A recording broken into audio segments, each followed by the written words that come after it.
4 दिनों के कार्य दिवस वाला होगा यह सत्र। 22 जुलाई को हो सकता है सत्रावसान। इससे लेकर सरकार ने शुरू कर दी है तैयारी। कैबिनेट की अगली बैठक में सत्र से संबंधित प्रस्ताव ला सकती है सरकार। वर्तमान मॉनसून सत्र विधानसभा के वर्तमान कार्यकाल का होगा आखिरी सत्र। इस सत्र के हंगामेदार होने के पूरे आसार नजर आ रहे हैं। पक्ष विपक्ष दोनों हैं चुनावी मोड पर। पक्ष अपनी उपलब्धियों को लेकर आएगा सदन में, वहीं विपक्ष भ्रष्टाचार सहित रोजगार के मुद्दे पर घेरेगा सरकार को। इस सत्र में कई विधायकों की भी दिखेगी तल्खी। 3 नए मंत्रियों को विधायकों के सवालों का करना होगा सामना और देना होगा जवाब।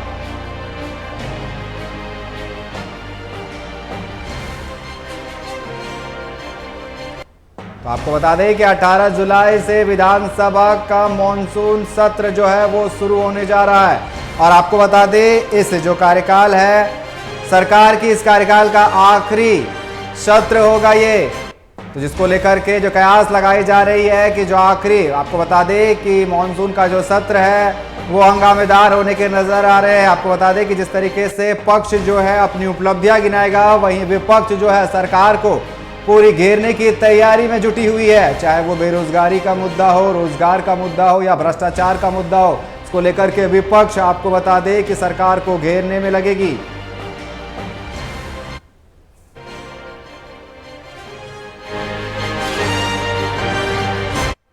अठारह जुलाई से मॉनसून सत्र शुरू होने जा रहा है, जिसके हंगामेदार होने के पूरे आसार नजर आ रहे हैं। जहां एक तरफ सत्ता पक्ष जो है अपनी उपलब्धियों को गिनाएगा, वहीं विपक्ष जो है सरकार को घेरने की कोशिश करेगी, चाहे वो रोजगार हो, भ्रष्टाचार हो। और इस पर अधिक बात करने के लिए रांची से हमारे संवाददाता चित्रंजन हमारे साथ बने हुए। चित्रंजन, 18 से शुरू होने वाला है मॉनसून सत्र और यह सत्र 4 दिवसीय होगा और काफी अहम माना जा रहा है। साथ ही यह भी लग रहा है, कयास लगाए जा रहे हैं कि काफी हंगामेदार असर हो सकता है इस सत्र का।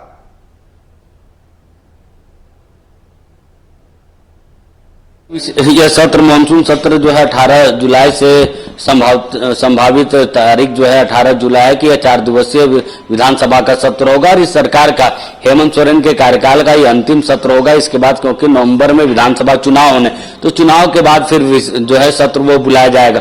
और इस सत्र में देखिए अंतिम सत्र होगा तो हर पार्टी चाहेगी कि अपना जो है राजनीतिक एजेंडा विधानसभा के थ्रू पूरे राज्य भर में एक अपना राजनीतिक एजेंडा को दिखाना चाहेगी। और यही कारण है कि जो हंगामेदार की जो बातें कही जा रही तो हंगामेदार होंगे। देखिए जहां सत्ता पक्ष अपनी उपलब्धियां गिनाएगी 5 सालों का, तो वहीं विपक्ष उनकी नाकामियों को उजागर करने की कोशिश करेगी और उनके नाकामियों पर सरकार को घेरने की कोशिश करेगी। लेकिन सबसे बड़ा सवाल कि जेपी पटेल जो बीजेपी विधानसभा सदन के अंदर तो बीजेपी के विधायक है, लेकिन बाहर उन्होंने कांग्रेस का दामन थामा है। तो क्या है, क्योंकि एक दिन का जो विशेष सत्र था उस पर वो हाजिर नहीं हुए थे, वो सत्र में नहीं पहुंचे। तो ऐसे में जब मानसून सत्र होगा तो मानसून सत्र में जब वो आएंगे तो पाला तो उनका बीजेपी का होगा, लेकिन पक्ष वो इंडिया गठबंधन का जेएमएम कांग्रेस का रखेंगे। तो ये देखना बड़ा दिलचस्प होगा। साथ ही साथ देखिए इस बार का जो सत्र होगा मानसून सत्र, उसमें सीता सोरेन,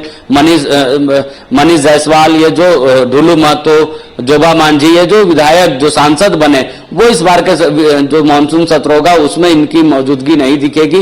और जेपी पटेल को लेकर जो है वो तस्वीरें अलग रहेंगी। तो देखिए मानसून सत्र में हंगामेदार रहेगा, क्योंकि लगातार जो है चाहे लॉ एंड ऑर्डर की बात हो, चाहे बेरोजगारों की बात हो, या फिर बाकी का ऐसे मुद्दे हैं जिन मुद्दों को लेकर बीजेपी जो है राज्य सरकार को घेरते हुए दिखेगी। वही जो है चंपई सोरेन का मामला हो या फिर हेमंत सोरेन का जेल जाने का मामला, इन मुद्दों पर विपक्ष को राज्य सरकार जो है सदन के अंदर भी घेरने की कोशिश करेगी। और एक दिन का जो विशेष सत्र था अनिकेत, उसमें भी जो स्पीकर की कुर्सी होती है विधानसभा अध्यक्ष पर, उन पर भी बड़े आरोप लगाए भाजपा विधायकों ने कि उनको बोलने का समय नहीं दिया गया। जो समय भाजपा को मिला था, जो उन्होंने जो है उस कुर्सी पर बैठकर जो वादे उन्होंने किए थे कि 10 मिनट का जो समय होगा वो बीजेपी के विधायक बोलेंगे, तो उनको बोलने का मौका नहीं दिया गया, बल्कि सिर्फ और सिर्फ विधायक दल के नेता और अपोजिशन लीडर को बोलने का मौका दिया गया। इस पर भी उनकी नाराजगी थी। तो विधानसभा अध्यक्ष पर भी जो आरोप है वो बीजेपी के विधायक लगा रहे हैं। जब एक दिन के विशेष सत्र में इस तरह की तस्वीर दिखी। तो क्या जब 4 दिवसीय सत्र रहेगा, मानसून सत्र जब रहेगा, उसमें स्पीकर की भूमिका पर विपक्ष क्या कुछ कहता है। और देखिए राज्य सरकार के लिए भी यह मानसून सत्र काफी अहम होने वाला है, साथ साथ राज्यवासियों के लिए भी अहम इसलिए होगा क्योंकि हेमंत सोरेन के कार्यकाल का अंतिम मानसून सत्र होगा। साथ ही साथ देखिए इस सत्र से बहुत लोगों के, राज्य के लोगों को बहुत जो है आशा और उम्मीदें हैं कि इस लास्ट विधानसभा के सत्र में राज्य के हित में कई सारे फैसले लिए जा सकते हैं, चाहे वो कर्ज माफी की बात हो या फिर, क्योंकि कल पदभार ग्रहण करते ही जो श्रम मंत्री उन्होंने कहा है कि एक जो है रूपरेखा तैयार की जा रही है, जो ऑनलाइन कंपनियों में काम करते हैं, जोमेटो स्विगी जैसे जो कंपनियां, उन कंपनियों में जो काम करते हैं वर्कर, जो काम करते हैं, उन श्रमिकों का कोई डाटा नहीं होता, उन श्रमिकों को लेकर कोई कानून नहीं बने हुए रहते, इनके लिए भी एक विशेष प्रावधान बनाया जा रहा है, नियम कानून जो है वो रीड की जा रही है और उसका एक खाका जो है पूरा तैयार किया जा रहा है। और मानसून सत्र में हो सकता है कि श्रम विभाग की तरफ से जो सत्यानंद भोक्ता जिनके मंत्री है उनके तरफ से इस पर जो है विधानसभा पर कुछ पहल देखी जा सकती है। साथ ही कई ऐसे मुद्दे हैं जिन मुद्दों को राज्य सरकार जो है विधानसभा सदन पर पेश करना चाहेगी, चाहे वो नियोजन नीति की बात हो या फिर ऐसे कई और जो अड़चने हैं, जो अब तक जो उम्मीदें थे राज्य की जनता को वो अब तक नहीं हो पाया है। तो उम्मीद रहेगी कि राज्य की अंतिम जो मानसून सत्र रहेगा उस सत्र में राज्य के हित में राज्य सरकार कोई बड़े फैसले लेंगी, जिससे आने वाले दिनों में इंडिया गठबंधन को भी राजनीतिक तौर से फायदा होगा और राज्य की जनता को भी कुछ फायदा मिले। अनिकेत, बिल्कुल सरकार तो यहां पर चाहेगी कि जनता के हित में जो है वो प्रस्ताव भी पास किया जाए और जनता भी जो है टकटकी लगाए बैठे हुए कि जो मानसून सत्र है इसमें उन्हें लाभ मिले। लेकिन विपक्ष जो है लगातार तैयारियों में जुटा हुआ है, वो सरकार को घेरने की तैयारियों में जुटा हुआ है, चाहे वो भ्रष्टाचार हो चाहे रोजगार हो, इन दोनों मुद्दों को लेकर के जो विपक्ष है वो लगातार जो है घेरने की कोशिश करेगी सत्ता पक्ष को। इतना में कुछ बच गया था भैया बोलने की।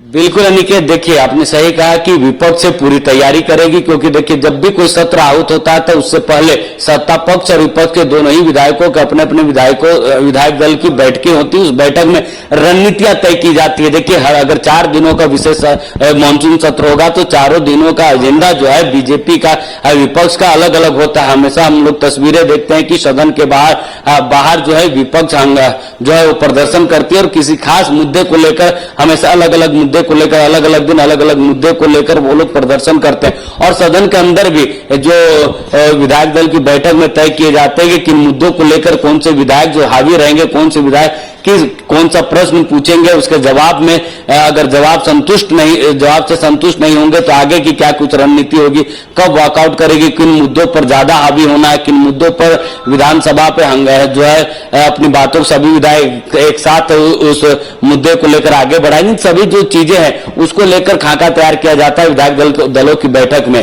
तो जब मानसून सत्र जो कैबिनेट से पास होने के बाद जब तारीखों का ऐलान हो जाएगा, उसके बाद इस तरह की बैठक बीजेपी, एनडीए और इंडिया दोनों ही दलों में देखने को मिलेगा, क्योंकि उस बैठक काफी अहम होता है, क्योंकि उसी बैठक में जो रणनीतियां है वो तैयार की जाती है, मुद्दे जो है वो तैयार किए जाते हैं और उन मुद्दों को कौन से नेता आगे बढ़ाकर ले जाएंगे ये भी तय की जाती है, जवाबदेही भी तय की जाती है। साथ ही साथ देखिए इस मानसून सत्र में जो है सबसे अहम होगा कि कैसे जो नए मंत्री बने हैं, चाहे वो दीपिका पांडे की बात हो या फिर इरफान अंसारी की बात हो या फिर बैजनाथ राम की बात हो, इन तीनों ही मंत्रियों को पिछले साल का पूरा ब्यौरा, विधायकों का सवालों का जवाब जो है अब इन मंत्रियों को देना होगा। ये नए नए मंत्री बने तो इतने कम समय में कितने अपने मंत्रालय को समझते हैं और कितने अपने जवाबों से संतुष्ट कर पाते हैं विपक्ष के या अपने साथी विधायकों के प्रश्नों को, यह देखना बड़ा दिलचस्प होगा। क्योंकि देखिए लगातार जो है विधानसभा में गलत जवाब के आरोप लगते आए हैं कि मंत्रियों के द्वारा, अधिकारियों के द्वारा जो है सही जवाब नहीं दिए जाते हैं।